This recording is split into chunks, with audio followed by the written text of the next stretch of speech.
बिस्मिल्लाहिर्रहमानिर्रहीम अस्सलाम वालेकुम नाज़रीन, मैं हूं आपका मेज़बान दानिश अंसारी और आप देख रहे हैं मेरा YouTube channel Danish Ansari official. नाज़रीन, आज हम बात करेंगे मलिक महबूब साहब से। आप सबके फेवरेट हैं, मशहूर एस्ट्रोलॉजर हैं। अस्सलाम वालेकुम मलिक साहब, कैसे हैं आप? वालेकुम अस्सलाम। अल्लाह का करम है। आप बताएं, क्या हाल चाल है आपका? अल्हम्दुलिल्लाह मलिक साहब, मैं भी ठीक हूँ। मलिक साहब, आज प्रोग्राम का आगाज़ बड़ी ही इंपॉर्टेंट खबर से करना है। पाकिस्तान की सालसी में ईरान और अमेरिका के दरमियान मुज़ाकरात का बाकायदा आगाज़ हो गया है।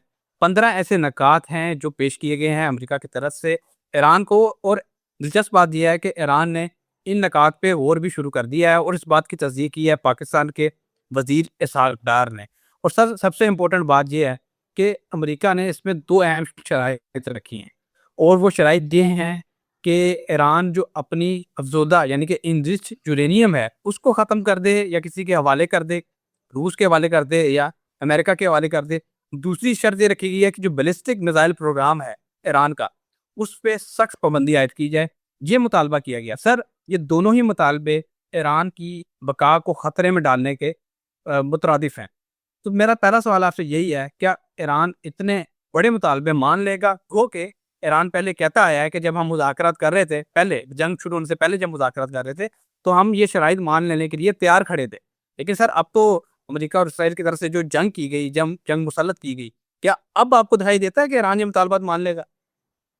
देखिए दानिश भाई, जब मैंने आपको लास्ट व्लॉग में बताया था कि 21 तारीख को मरक्यूरी डायरेक्ट होगा तो चीज़ों में इम्प्रूवमेंट नज़र आती है और एक छोटी सी उम्मीद की किरण भी मौजूद थी, जो कि अभी भी है।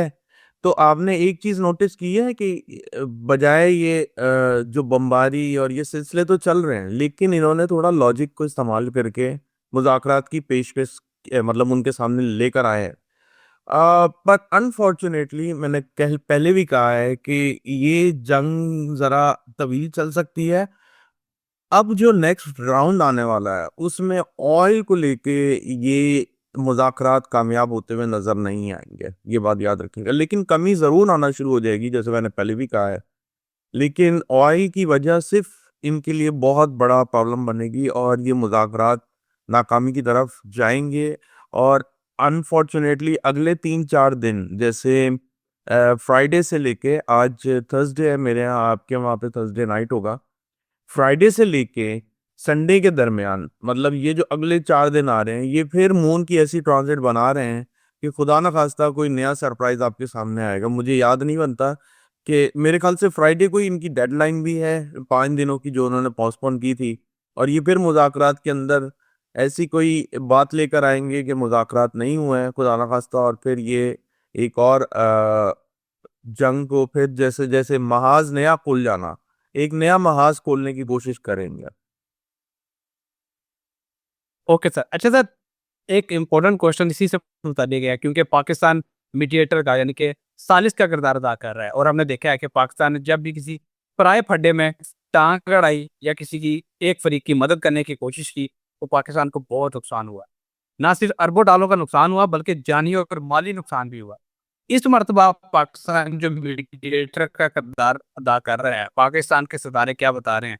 क्या इसका पाकिस्तान को कोई बेनिफिट होगा या खुदा ना खास्ता कोई नुकसान हो सकता है इन फ्यूचर? आप क्या देखते हैं इस बारे से? लॉन्ग टर्म फ्यूचर ही फायदा नजर आता है। इन इन शॉर्ट टर्म फ्यूचर बहुत नुकसान आता है। मैं आपको बहुत शॉर्ट अल्फाजों में बताऊंगा। In short term future Pakistan के लिए खुदा ना खास्ता बहुत प्रॉब्लम है।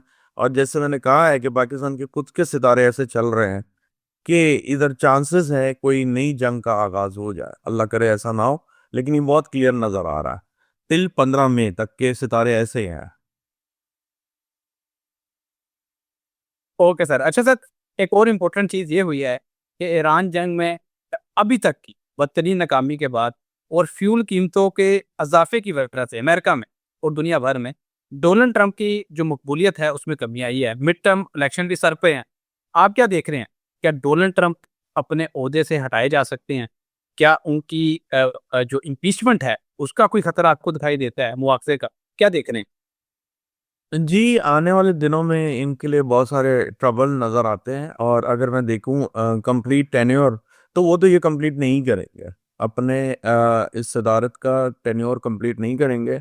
अलबत्ता ये है कि आपको पता है कि ये बड़े अनप्रिडिक्टेबल हैं और इनके लिए चीज़ें घुमाना कोई इतनी बड़ी बात नहीं है। तो ऐसा लगता है कि सेटलमेंट करने की बहुत कोशिश करेंगे, लेकिन सितारे इनका साथ देते हुए अब नजर नहीं आते।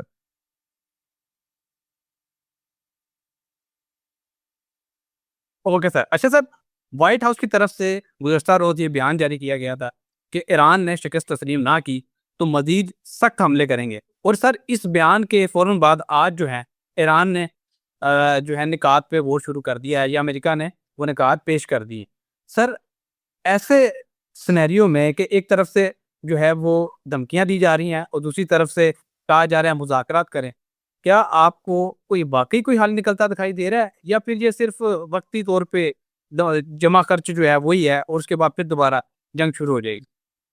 ये मैंने आपको लास्ट टाइम भी बताया था कि ये सब वक्ती तौर पे है। मुझे ये लॉन्ग टर्म पीस नज़र नहीं आता। उसकी वजह ये है, सितारों की गर्दिश अभी बहुत ज़्यादा बाकी रहती है, स्पेशली अप्रैल के महीने में। जिस वक्त सैटर्न मार्स का कंजंक्शन होगा तो आप देखेंगे मामलात फिर एक दफ़ा एग्रेसिव हो गए हैं और चीज़ें आउट ऑफ कंट्रोल हो रही हैं। अगर आप ये प्रॉपर पीस चाहते हैं तो मुझे नहीं लगता कि ये अगस्त सितंबर से पहले यहाँ पर आएगा। अब इसमें बहुत सारे लोग कंफ्यूज होंगे मैं किस पीस की बात कर रहा हूँ। पीस से मुराद ये है कि जंग खत्म हो गई है, सब चीजें नॉर्मल की तरफ जा रही हैं। अभी इसमें टाइम है, अभी नहीं होगा। जो मैं आपको समझा रहा हूँ ये समझे कि इन चीजों में कमी आती हुई नजर आ रही है। अलबत्ता ये चीजें सेटलमेंट की तरफ अभी टाइम है, उसके लिए वो बहुत टाइम लगेगा उसको। Okay sir. सर इस जंग में इस वक़्त सबसे ज़्यादा जो नुकसान हुआ है, वो गल्फ़ कंट्रीज़ का हुआ है। उनकी पूरी मईशत जो है वो बैठ गई है। उसके बाद अगर किसी का सबसे बड़ा ज़्यादा नुकसान हुआ है तो वो इसराइल है। सर इसराइल में इस कदर खतरनाक किस्म के हमले किए गए हैं ईरान की तरफ से। एक तो वो मुल्क बड़ा छोटा-सा है, उसका कोई रकबा इतना ज़्यादा नहीं है। दूसरा उस पे जो अटैक किए गए हैं, क्लस्टर बम दागे गए हैं, बैलिस्टिक मिसाइल दागे गए हैं। आप क्या देख रहे हैं फ्यूचर? क्या इसराइल में कोई रेज़ीम चेंज देख रहे हैं कि जो नेतन्याहू हैं वो अपनी कुर्सी से हटा दिए जाएँ, या उनकी पार्टी को हटा दिया जाए और किसी ऐसी जमात को लेके आया जाए जो बेहतर फैसले कर सके? ऐसी कोई चीज़ इसराइल के हवाले से देखते हैं आप? नेतन्याहू का जो असेंडेंट है वो है स्कॉर्पियो है। स्कॉर्पियो असेंडेंट जो होते हैं ना, बड़े अनप्रिडिक्टेबल होते हैं और ये अपने अंदर रखते हैं बहुत सारी चीज़ें। लेकिन अनफॉर्चुनेटली ऐसे मसाइल इनको आने वाले हैं, या यूं कहा जाए कि इसराइल और अमेरिका के लिए जो मसाइल सामने नज़र आ रहे हैं वो कुछ अनप्रिडिक्टेबल हैं, और ये उसमें बहुत ज़्यादा लंबे अरसे के लिए जाने वाले हैं। तो मुझे ऐसा नहीं लगता कि इसराइल या जो ग्रेटर इसराइल का ख्वाब है इन लोगों का, वो अभी इमीडिएट फ्यूचर में पूरा होने वाला है। इमीडिएट फ्यूचर में तो इनके हाथ से बहुत से लोग सुनना चाह रहे होंगे, इनके हाथ से बहुत कुछ जाने वाला है। तो इमीडिएट फ्यूचर इनके लिए कोई बहुत अच्छा सुनहरा नजर नहीं आता। Okay sir. बहुत शुक्रिया सर, आपने अपने कीमती वक़्त में से कुछ वक़्त निकाला और इतनी ज़बरदस्त प्रेडिक्शंस हमारे साथ शेयर की। हमारे नाज़रीन का भी शुक्रिया, इतना अच्छा फीडबैक देते हैं, कमेंट्स करते हैं, अपने सवालात ज़रूर पूछा करें कमेंट बॉक्स में। आपके सवालात को हम प्रोग्राम में ऐड करते हैं इंशाअल्लाह। नेक्स्ट प्रोग्राम में ऐसे ही दिलचस्प टॉपिक के साथ दोबारा पेश होंगे। अगली वीडियो तक के लिए मुझे और मलिक महबूब साहब को इजाज़त दीजिए। अल्लाह हाफ़िज़।